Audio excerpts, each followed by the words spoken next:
Hi everyone, welcome back to another exciting edition of Words, Images, and Worlds, and welcome back to uh, comics scholar, comics creator Gene Selassie. Gene, thank you for joining. Thank you. I appreciate you having me on. Absolutely, absolutely. You have a knowledge of comics as wide and varied as the mock suits behind you. Uh, so I'm excited to talk with you about that, excited to have a second follow-up conversation. And by means of a first question, I'm just curious about what's on your reading table at the moment. Well, I reading the IDW Star Trek books, which I've become addicted to. I'm a huge Trek fan, but I've never really gone whole hog into the comics until I I was in and out during the year five Trek book, which was a continuation of the original series. Hmm. However, the current Star Trek and Star Trek Defiant, which are take place post Next Generation, Deep Space Nine, Voyager, are out of this universe. Probably my favorite comics coming out right now. Yeah. Um, I'm also revisiting Route Three by Robert Jeffrey II, who any sort of spy-fi or conspiracy thriller stuff, his work is at the top of my list. I highly recommend if anyone's not read Route 3, go get it. It is well worth the read. That and I picked up this omnibus. Very nice. I Yeah. I I can't say Cable's near the top of my list of favorite characters, but that run by Joe Casey and Jose Ladrone, it's probably for me the definitive run for Cable. It just cleared up a lot of the unnecessarily convoluted stuff, kind of broke him away from the X universe, had him interacting with the rest of the Marvel universe at large. It's such a damn good read. Yeah, yeah. I know there are always books on your table, so glad to hear about that. And uh, I'm currently in the midst of Space Ghost. That's the most recent one that I've been looking at by Dave Pepos.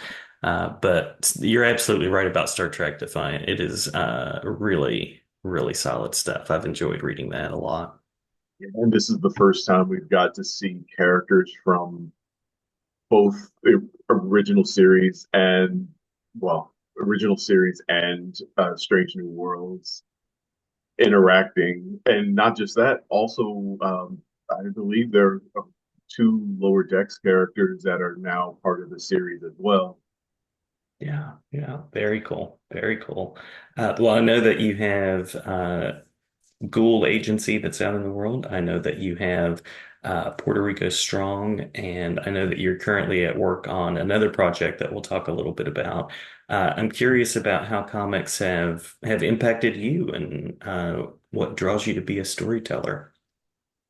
Um, it's just kind of the magic that the writing and art brings together. I enjoy writing. I write prose, I write screenplays and whatnot, but comics will always be the most enjoyable thing to me. Or as when I write it, that collaboration between writer and artist and colorist and letterer, it just produces magic on the page. Yeah, yeah. It's so collaborative, but when it's done well, it's almost like you look at it and you're like, surely like one genius person did this, but it's an assembly, a whole team. Exactly. All hands on deck, Yeah. basically. Yeah. So tell me about the storytelling process for you. You mentioned writing for film, and I know that you're currently at work on something of a more encyclopedic nature. So is research typically a part of that, and what other steps are there for you? Yes, sometimes it's idea for a story that will require a little bit of research. Sometimes, with as with the current project, it takes deep dive, and this has been quite the deep dive for the current project I'm working on.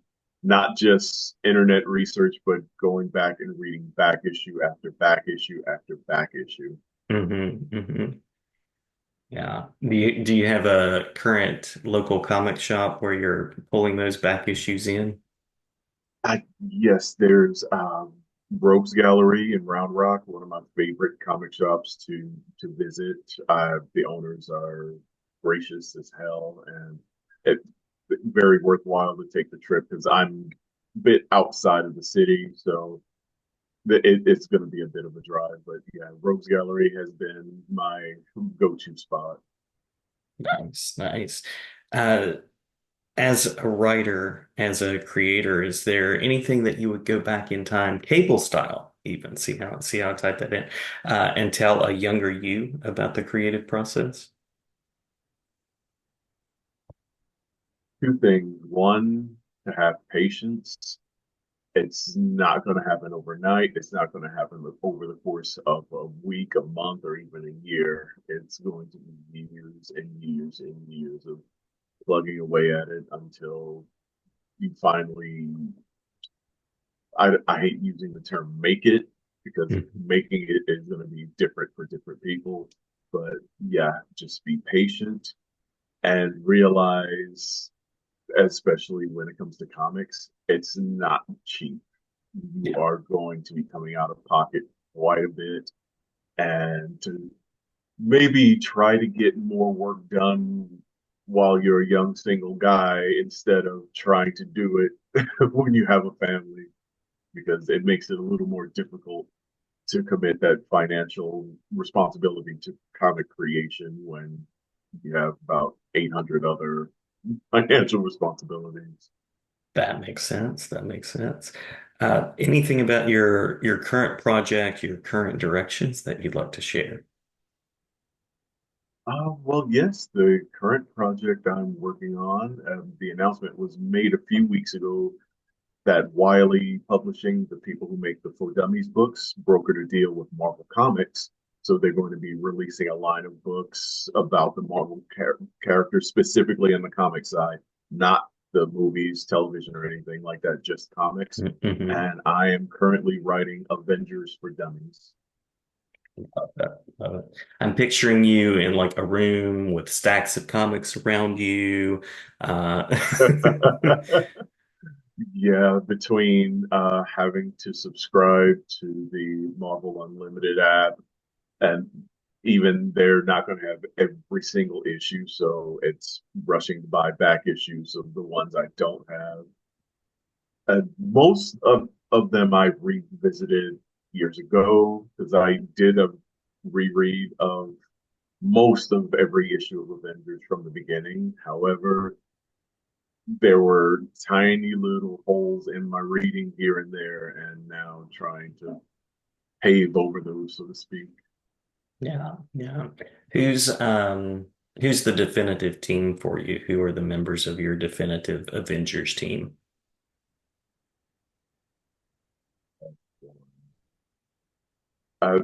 What's funny is an editor friend joked with me being at the Avengers are my favorite superhero team, but I honestly could not piece together a definitive team right now because I have Oh yeah. multiple different concepts of, do you want to do straight up superheroing Avengers? Do you want to do something like an Avengers Academy training book? Or do you want to do a Black Ops like Force Works / Secret Avengers? And I have multiple characters, multiple rosters. I can say right now that my favorite five Avengers are Iron Man, Hawkeye, War Machine, Photon, and Quasar. Yeah, that's a So good team. so they would be in, I would probably not on the same team, but if any Avengers book I would write would have one or more of those five in it. Cool. Very cool. Anybody who has not been on the team or not spent much time on the team that you'd like to see get a little bit more of their due? It's funny you mentioned that because a lot of recent books that I said, hey, it's been quite a while since Scarlet Witch has been in an actual event. She's they brought her back to the roster.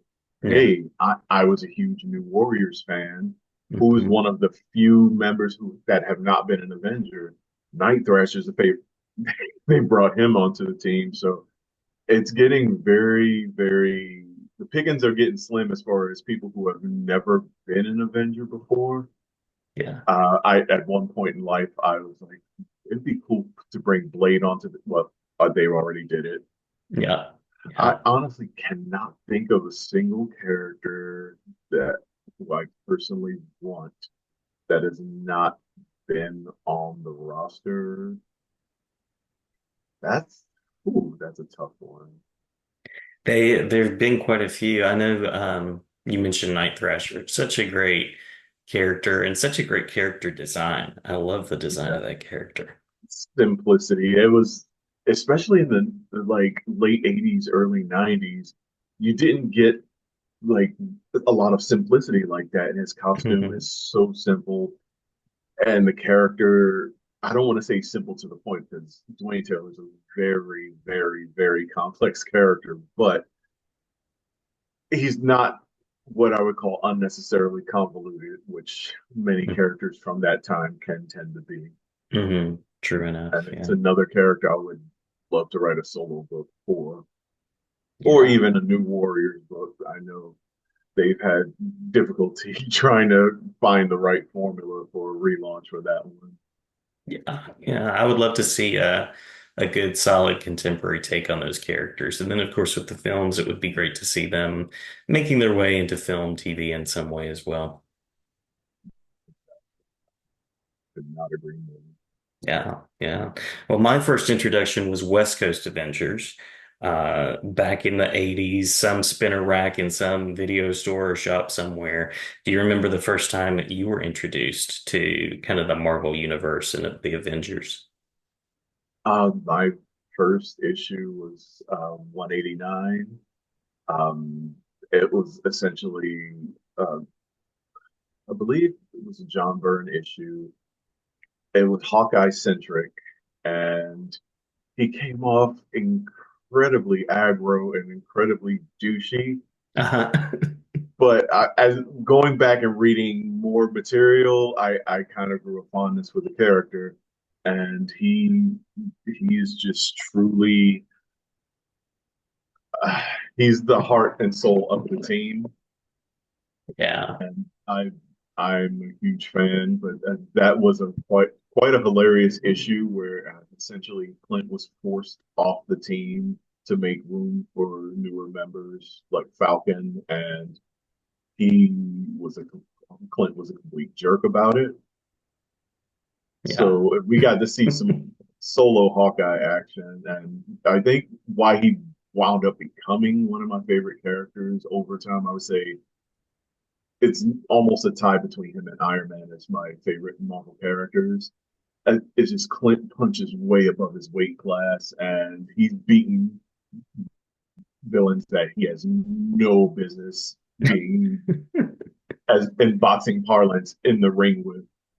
That particular issue, Deathbird of the Shi'ar, and I have friends that were so upset at that issue, but I mean, he didn't out muscle her, just outsmarted her. yeah, yeah, He's beating everyone from her to the Collector and any character with no powers that can punch out of their weight class like that. I'm a huge fan. yeah, yeah. Well, and if you're not a Hawkeye fan, I mean, when you read Matt Fraction's take on it, you have to see it in a new way. Yes, and it made transitioning to the movie uniform slash Ultimate Universe uniform. I don't think I would have been able to. I'm a huge fan of the classic purple and blue costume, so Hmm. I don't think I would have been as apt to being okay with that transition to the new uniform had it not been for Matt Fraction and David Ager's run, which is chef's kiss, by far the best solo Hawkeye run. Yeah, yeah.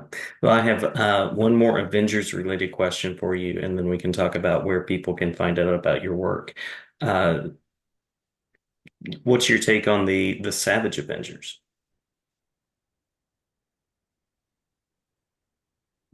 I would say unique concept that Hmm. Hmm. for me would have worked better as a mini series than an ongoing.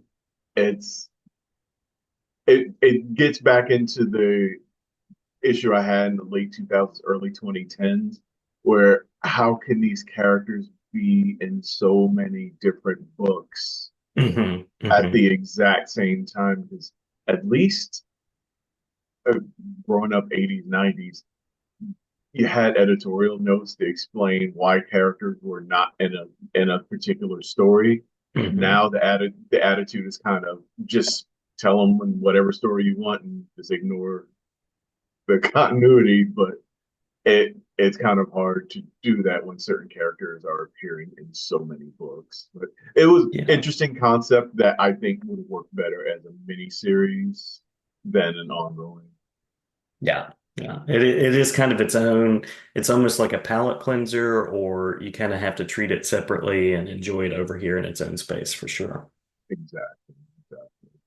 But it anything Avengers I'm going to read regardless. Yeah, so Yeah. I enjoyed. Yeah, yeah. Yeah, I'm the same way. As a fan, it's hard for me not to enjoy a lot of things on some level. You have to really go in an opposite direction for me to go, maybe not.